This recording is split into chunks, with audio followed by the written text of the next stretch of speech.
ಬೀದರ್ನಲ್ಲಿ ವೇಷವಾಟಿಕೆಯ ದಂಧೆ ದೊಡ್ಡ ಮಟ್ಟದಲ್ಲಿ ನಡೀತಾ ಇತ್ತು ಅನ್ನುವಂತಹ ವಿಚಾರ ಗೊತ್ತಾಗ್ತಾ ಇದೆ. ಸ್ಪಾ ಮೇಲೆ ದಾಳಿ ಮಾಡಿ ವೇಷವಾಟಿಕೆ ಅಡ್ಡೆ ಮೇಲೆ ಬೀದರ್ ಪೊಲೀಸರು ದಾಳಿಯನ್ನು ನಡೆಸಿದ್ದಾರೆ. ಅನ್ಯ ರಾಜ್ಯದ 5 ಯುವತಿಯರನ್ನ ರಕ್ಷಣೆ ಮಾಡಿದ್ದಾರೆ ಪೊಲೀಸರು. ಲೋಟಸ್ ಸ್ಪಾ ಹೆಸರಿನಲ್ಲಿ ವೇಷವಾಟಿಕೆ ನಡೀತಾ ಇರುವಂತಹ ಆರೋಪ ಕೇಳಿ ಬಂದಿದೆ. ಬೀದರ್ ನಗರದ ಶಿವನಗರದಲ್ಲಿರುವಂತಹ ಲೋಟಸ್ ಸ್ಪಾ ವೇಷವಾಟಿಕೆ ನಡೆಸ್ತಾ ಇರುವಂತಹ ಆರೋಪದ ಮೇಲೆ ಈಗ ಇಬ್ಬರನ್ನ ಪೊಲೀಸರು ಬಂಧಿಸಿದ್ದಾರೆ. ಎಸ್ಪಿ ಆಗಿರುವಂತಹ ಪ್ರದೀಪ್ ಗುಂಟಿ ಅವರ ಮಾರ್ಗದರ್ಶನದಲ್ಲಿ ಕಾರ್ಯಾಚರಣೆ ನಡೆಸಲಾಗಿದೆ.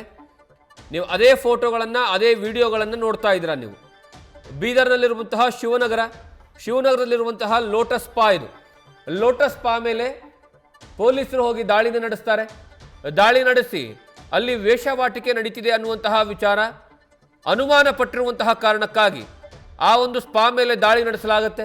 ಅದಾದ ಮೇಲೆ 5 ಯುವತಿಯರನ್ನ ಅನ್ಯ ರಾಜ್ಯದ ಯುವತಿಯರು ಅನ್ನುವಂತಹ ವಿಚಾರ ಗೊತ್ತಾಗಿದೆ. ಈಗ ಅವರನ್ನ ರಕ್ಷಣೆ ಮಾಡುವಂತಹ ಕೆಲಸವನ್ನ ಮಾಡಲಾಗಿದೆ.